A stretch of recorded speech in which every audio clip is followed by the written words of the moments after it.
Hello, in this video I'll be talking about city and urban life in the 1960s and how transport, technology, fashion and housing were different. I hope you enjoy.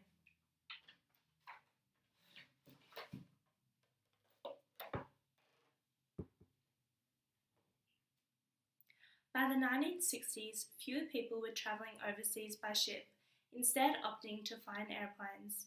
This was understandable as it took 4 weeks to travel to England by ship, whereas by plane it took 20 hours. Household appliances were also greatly improved in the 1960s. At the end of World War II, there was a manufacturing boom which made products more affordable and accessible. The idea of a housewife was also beginning to catch on, and women were encouraged to stay home and use all the new applications that were meant to make their day easier.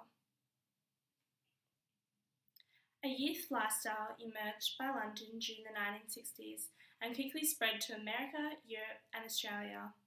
Centred around London's thriving pop music, art, fashion sense, the modern lifestyle focused on innovation and the new. Mod fashion was slim-fitting and featured bold geometric shapes. Colour was also a key concern.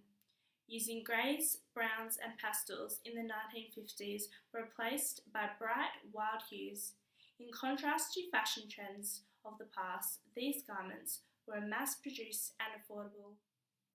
The huge demand for housing and a shortage of building materials and labour promoted the development of different methods of construction. Many houses were built from new, cheaper materials like concrete, fibro and corrugated iron. Roofing and prefactored homes were imported from overseas. Prefabrication means that the components of a house are built in a factory and then moved to another location to be assembled. The houses built in the decade or so after World War II were small compared to today's area. The average house consisted of 2 or 3 bedrooms, 1 living area, kitchen and a small bathroom and toilet and laundry, were sometimes located outside. The design was simple and economical.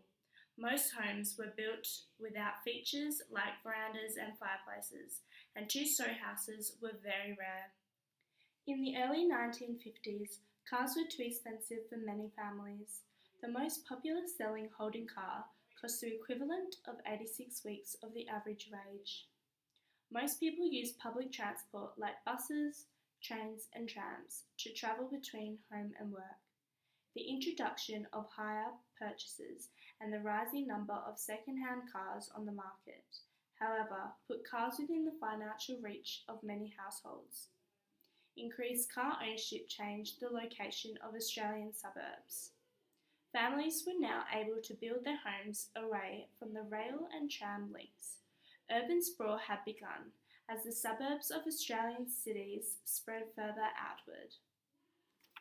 Thank you for listening. I hope you enjoyed learning about the different factors of the 1960s lifestyles.